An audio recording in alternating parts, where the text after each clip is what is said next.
Alright, that's all the bottom of the car sanded. You can see the whole car is masked up where I don't want this this bed liner stuff to go on it.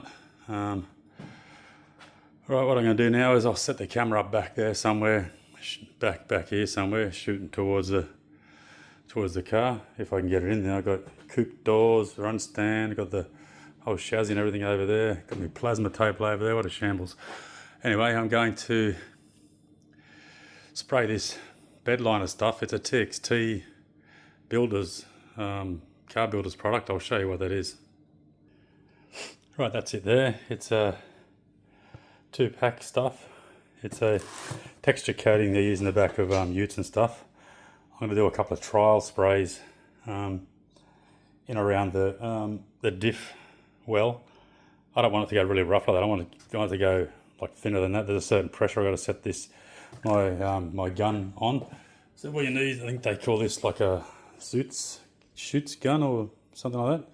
This one's what's this, HB body. I got this with my Raptor bed liner when I was doing my Chevelle. Still around. As long as you clean it properly, that nozzle on the end, you adjust it. You can tighten it up, obviously. You can adjust that brass nozzle there to spray fine or to spray coarse. So I want to see what happens if I turn the pressure down and spray it fine versus turn the pressure up and really high and spread it pretty coarse, like spray it coarse. I want to see what the difference is. If it's no different, well, I'll just continue on, because what I got to do is once I paint the whole underbody of the car with it, then I'm going to give it a 2-pack satin black underneath as well.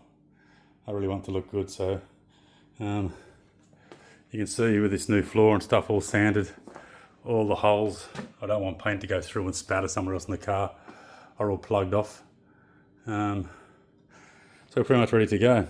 I'll set the camera up, open the doors of the shop here, and get the big fan in the back room. You can see back there's a big fan up there, get that blowing through, get some air moving, put my mask on and start spraying.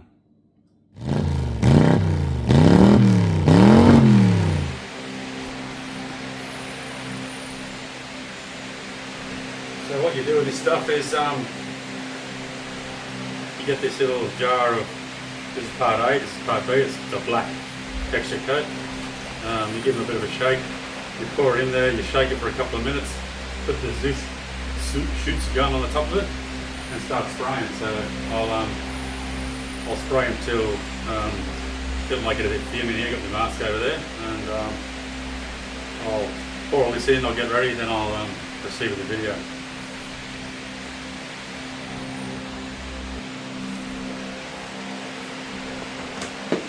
Right, that's how it goes on the thing, on the gun. Put my mask on and we'll get cracking.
if you're ready for this.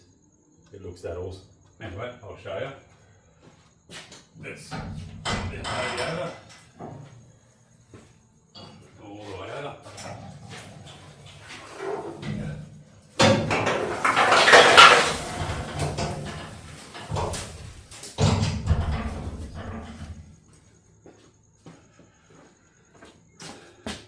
Look at that, that's one coat. That took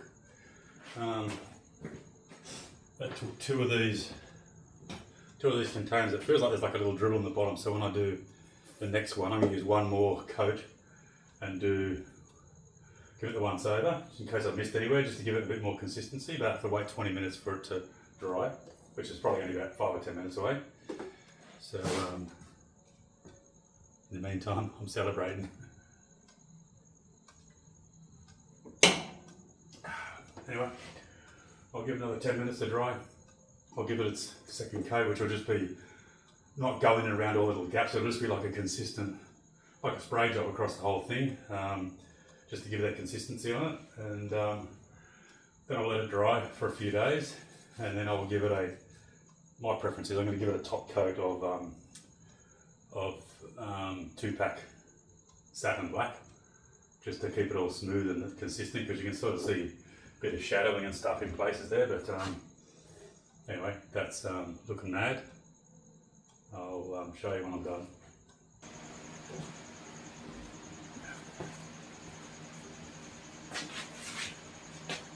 How good does that look? Here's a tip. I was fully covered, mask, can't wear normal safety glasses, but got my reading glasses on. I didn't cover my hands. I don't even know if this stuff's going to come off. Have a look how much is on there. And that's wrapped the bed lined for a few weeks, I reckon, until it wears off. I'll have to get some Kero or Metha or petrol or something and try and get that off. But I mean, that's not wrapped the bed lined. It's Car Builders TXT coating, tough texture coat. There you go. That's what it is. I'm not sponsored by them in any way. I purely bought it because it was $270 for a 4-pack, and the wrap the bed liner was like $360 for a 4-pack. Doesn't sound like much difference, $100, but I'm doing underneath, in the boot, under the wheel wells, internal lining. I spent that much time and money fixing this car and getting it to this standard. It's going to stay like that for the rest of its life. It's never going to rust again, not through that floor, not from the inside, not through the boot, not anywhere that I've touched.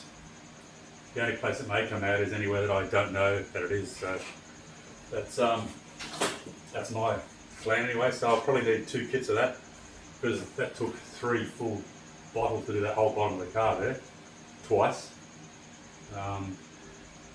And the last bottle I've got there, I'm going to use to spray inside the car, inside the boot, finish that off, then I'll buy another kit, and I'll do inside the floor, inside the door cards, inside the door trim areas, inside where the window winder part goes. Well, there's no windows in there. Under the dash is already done. I've done that before, so yeah, it's probably going to add 10 kilos to the car's weight, because each one of these is 800 ml plus the hardener, so it's a litre. There's 4 kilos. I just put into it then, and I'll probably put another 4 kilos in the boot and the inside. So anyway, that's it. Next time you see this, I'm not going to show you me painting it with a 2-pack satin black, but next time you see this, it's going to be on that chassis, and that diff's going to be under there, and the exhaust is going to be run through it. So I took out the exhaust hanger rubbers. I'll put new ones in there. It's already got the original brackets on it still, so left them there. They're in the right position to hang the exhaust. Everything's ready to go. All the control arms, springs, everything have been blasted and powder coated. Got new shocks for it there. Got a new exhaust system. Got new brake cables and stuff. I'm going to really try and hang that diff in the vertical plane here, so I can get it in there, hang all the mufflers and everything on it. I'm really hoping that when I swing it, the diff will swing past that there. If it doesn't, I'll just jack up and swing it around. It's going to make it really heavy, but it's going to be so much easier for me. I'm hoping just get it vertical, get a jack under it, put everything in its place, control arms in, everything in, bolt it up, then being on my back under the car. So I'll show you me doing that. It might be impossible, but you don't know until you try it. Anyway, that's me done. Another video done. Hopefully that's in total. That's probably sanding. Probably took me about 4 hours of hand sanding all that bottom, because there's nowhere to put a flat sander, and it's all like the beads of the floor shape. Probably took me maybe 3 or 4 hours for that. Prep soled it, and it probably took me an hour to mask off the rest of the car, and then it probably took me 2 hours to bedline that. So there's probably 10 hours, maybe 8 hours in that process. But look at the result, well worth it. So tomorrow that should be rock hard. I'll leave it like that for a few days just to set. I had a bit extra I sprayed inside where I did the repairs on the inner side of the quarters. And like I said, when I get a chance, I'll sand the rest of the boot and coat it with this. And then I'll do the inside of the car as well. So don't forget, if you're not already a subscriber, subscribe, Sully Wheels and Kustoms. Hit the like button and share this with your mates, because I'm sure this doesn't just apply to an old car restoration. This is for 4x4s. Some people paint the whole outside of their car in this stuff. Boot lined, bed liner, you name it, that's what it's used for. So it's really simple to apply. You just buy the kit for 270 bucks. You buy the shoots gun for 30, 40 bucks. I've had that one now for like four different restorations. Had it for my father-in-law's Orange HQ, my red Oldsmobile 442, the orange 69 Chevelle, the white LSA supercharged Chevelle. Now this has 5 cars, so that gun, you just clean it out with some thinners, spray it out, leave it, let it dry, it's good to go again. So there we go, looks awesome. Cheers guys.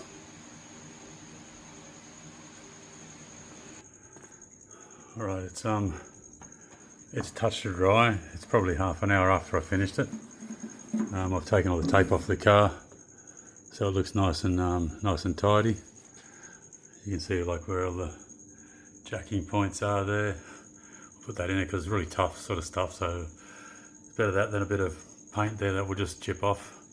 You can see this is what I was talking about before around this line here where the coupe quarter comes around, or is it there? As opposed to the quarter panel or the sill on, see how the sill stops here for a coupe, stops at the side of the quarter. Bit of an odd angle, but it's up in the air. On a sedan it goes all the way back to here and it stops right here where the dog leg is, and this bit comes along here and it has this shape all the way around here built into this top panel. So it's like, it's not relying on this being the solid member, it's got another piece to rust in between it there, which is a pretty stupid design. This is, like I mentioned before, this is a structural member there now. That's how it's looking. Now it's drying, it's all consistent. It's hard to get a good angle there. It's zoomed out, so here you can see there now it's drying consistent, whereas before there was a couple of shiny patches, but that looks freaking excellent. Inner guards are done, wheel wells, everything's done. Yeah, that's it. Like I mentioned to you before, had that load in my hands. I didn't have any thinners available, so I had to get a red Scotch-Brite pad and scrub that stuff off my hands. They're just, you can see I wore through here, they're just too sore to clean anymore. The back of this finger here's got a few bits of carnage on it too from where I wore through. Anyway, that'll heal. But do the right thing, read the MSDS sheet, wear the right PPE, and not only will you be happy with the job, you won't be in pain like I am after it. Don't forget, hit the like and subscribe button if you're not a subscriber. I would say out of the viewers that view Sully's Rods and Customs, there's probably 20 to 25% of the viewers are subscribers. The rest are non-subscribers. Doesn't cost anything. Just hit that button. You can actually turn notifications off if you don't want to be pestered by how many car videos I put out or car show videos I put out. And you can just search for the channel whenever you want to look at something in particular, or leave notifications on, and every week when I put a new video out, you'll see what's new on the channel. Thanks for watching, and let's wait till the next one comes out, which should be pre-assembly of all the stuff under the car here.